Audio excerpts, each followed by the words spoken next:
Let's get it on. To the Groove Mix Radio with DJ D-Dub. Every rhythm works needed beat.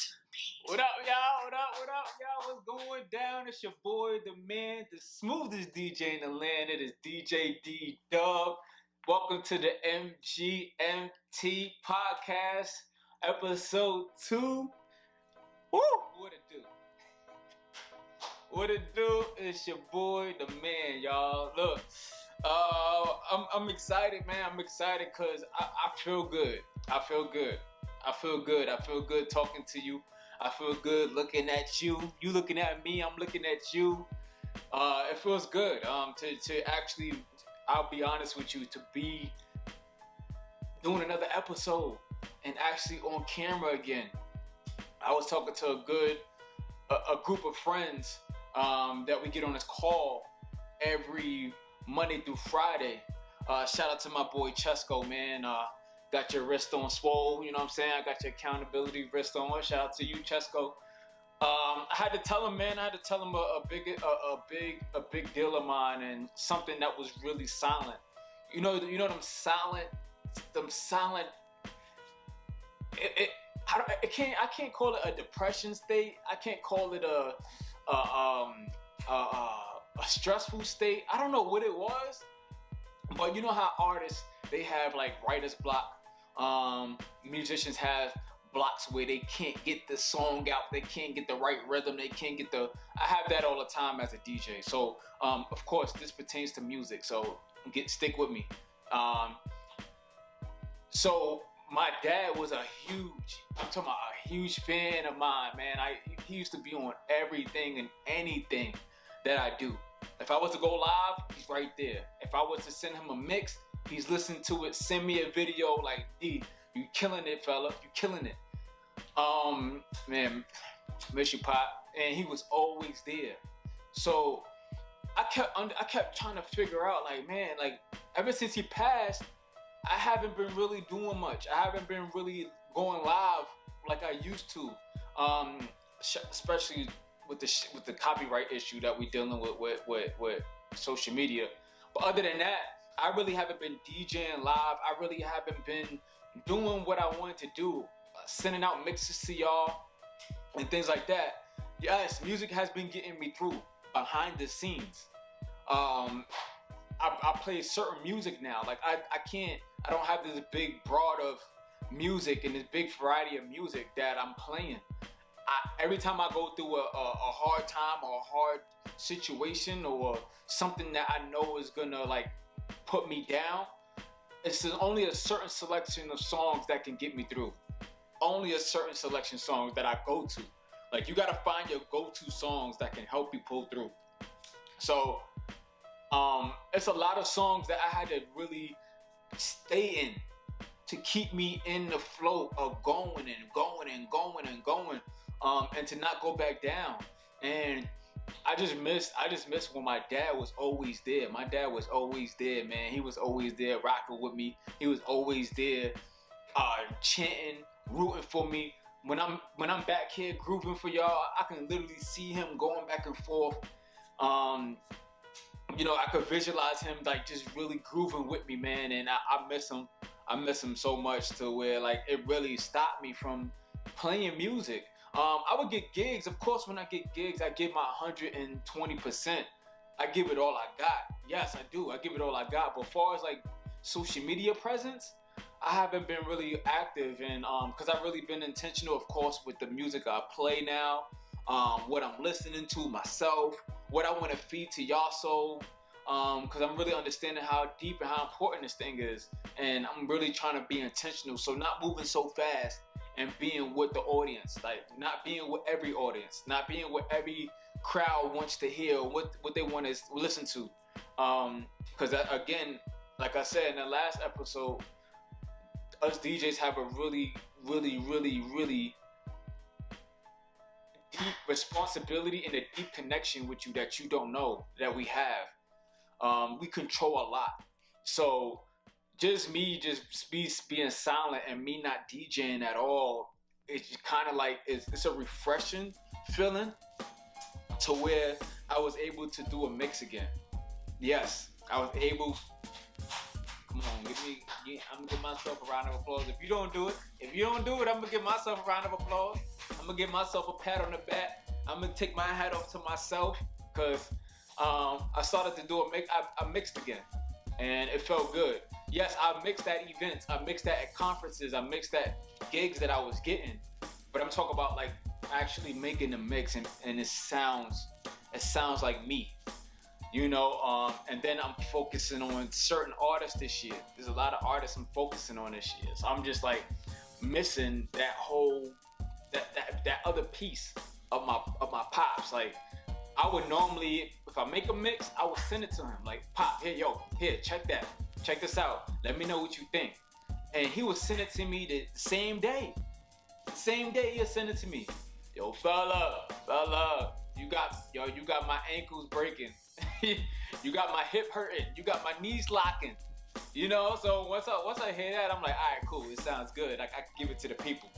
You know, I just remember when my brother had his accident, and my dad, I had a mix that I made that I let my dad listen to while we was in the waiting room, waiting to hear from my brother. And he was in the waiting room and he was listening to it, and I'm right next to him. I had one side of the AirPod, he had the other side of the AirPod, and like we just exchanging and just getting, exchanging emotion, because my brother was in a really bad state. So like, not for nothing, but my dad was in a bad state too, but my dad didn't want to say anything. My dad was in a bad state too. His health was pretty bad too around that time. So of course, the biggest thing for him, if he was always to not feel good, or he didn't feel like he was himself, he would tend to music. He would tend to music. And it just reminds me of when he was with me every time he went live. He was in a car listening to music. When I would go live, he know for a fact when I go live, I'm playing music. And 9 times out of 10, he would call right after. Yo, fella, I'm not feeling good. I'm not doing good at all. But your live helped me. Yes, my dad could say that because that's my dad. He could say that. He could bubble me up, make me feel good or whatever. But no, I know for a fact, because my dad loved music so much. Like, my dad is a musical genius, and he loves music so much that that's literally all he was doing all day and night. He would play music all day and night. So just for me to get back in that field again, it feels good, man. It feels good. Music is getting me through for sure. And to know that I can step out of those 5 to 10 songs that I normally stick to all the time, and I can go out and discover more music this year and discover more music right now. It feels good. It's a good feeling. Because I know once I have to hone in and only stick to a certain amount of songs, I'm going through something. So anytime somebody hear like a song on repeat, I'll just give you a hint. If you ever hear me play a song on repeat more than 5 times, yeah, your boy going through something. Just check in. Alright? If you see it on my Instagram stories or my Facebook stories that I'm doing like playing 5 or 6 songs at a time, just on repeat, yeah, just check in. I'm just saying, just check in. But now I get to discover more music, so it's a lot of artists. Just be on the lookout. Next week, I'm gonna put out this mix next week. It's gonna be the smoothest Christian hip hop music, and I'm gonna introduce you to Christian hip hop. For y'all that don't know what Christian hip hop is, what it's about, what's the actual genre, the background of it, I'm gonna introduce you to it, because you have to know. You gotta know. It's not just about Jesus and sandals and him departing the Red Sea and him walking on water and him creating miracles and him doing X. No, it's not all about that. And people got to get off of that. It's a lot. It's more empowerment. It's more inspirational. It's more motivational feeling that I play at conferences and people don't even notice it. I've been playing Christian hip hop in events at parties, and people don't even realize it. Yo, D, what's the name of that song, bruh? Yo, let me let you know. and then come to find out it's a Christian hip hop song that they never heard of. So yeah, it's a definitely it's a better feeling to know that I can revert to another genre that sounds similar to hip hop, that sounds similar to rap, but it's in a cleaner way. It's in a cleaner version. They not talk about sex, murder, and drugs. They not talk about all that stuff. So I get to talk about that and look into that aspect. So I'm kind of giving y'all a hint on what the next episode gonna be. We're gonna talk about that for sure. We're gonna talk about Christian hip hop and why I'm so into it right now and why I've been doing it for so long and nobody noticed. And I'm gonna give you the reasons why. I'll probably play a song or two. You never know, or I might break down a song or two to let you know the lyrics behind it. Like, you know, what the artist is actually saying. But I'm just excited, man. I'm excited that I did a mix last night. I'm excited. It feels good to be back in the field and be back. I just know my dad will want this. My dad will want me to be doing this. My dad will want me to be on camera.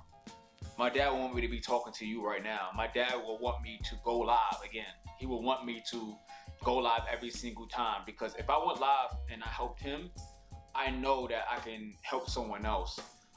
Because guys, to be honest, you guys were helping me as well. Every time I went live, you guys were helping me. When I had my acid reflux situation and my body was deteriorating, at least that's what it felt like in the beginning of 2020 through all of 2020, and I was going live. You guys are my help. You helped me. Groove Nation helped me. The Groove by Faith Nation, y'all helped me. So I just want to thank you. Man, I appreciate y'all, man. I have a lot that's coming up for the MGMT. So I already gave you a spill on the mix that's coming out next week. Be on the lookout for that. Please right now subscribe to the channel, like it. I should have said that in the beginning, but that just goes to show I'm not really here for that. But I understand that we have to do it. So please like, please share, please give it to 1, 2, 3 people. It's absolutely free to do it. You don't have to pay to share this knowledge, this fun content, this transparency from your boy. You know what I'm saying? It's absolutely free. You never know who needs this. And as I go deeper in this channel, I feel like I'm gonna get deeper with you, and you're gonna help me out in this whole project and this whole situation of music and what it does for you. So if you want to be on the show, let a boy know, right? The link is in the description for the form to fill out the form, so you can be on the show. I want to hear your story. What's your music gets me through story? Like, what songs you've been listening to the past couple years that's been getting you through? What got you through COVID? What got you through when you was a kid? What got you through as, you know, growing up? You know, whatever the situation is, I love to hear stories. So I want to hear yours. All right? Thanks for stopping by with another episode of the MGMT podcast. It's your boy, the man, the smoothest DJ in the land. It's DJ D-Dub. Listen, do me a favor. Whatever music you listen to, make sure it's the one that gets you through. Alright? It's D-Dub. I holla at y'all.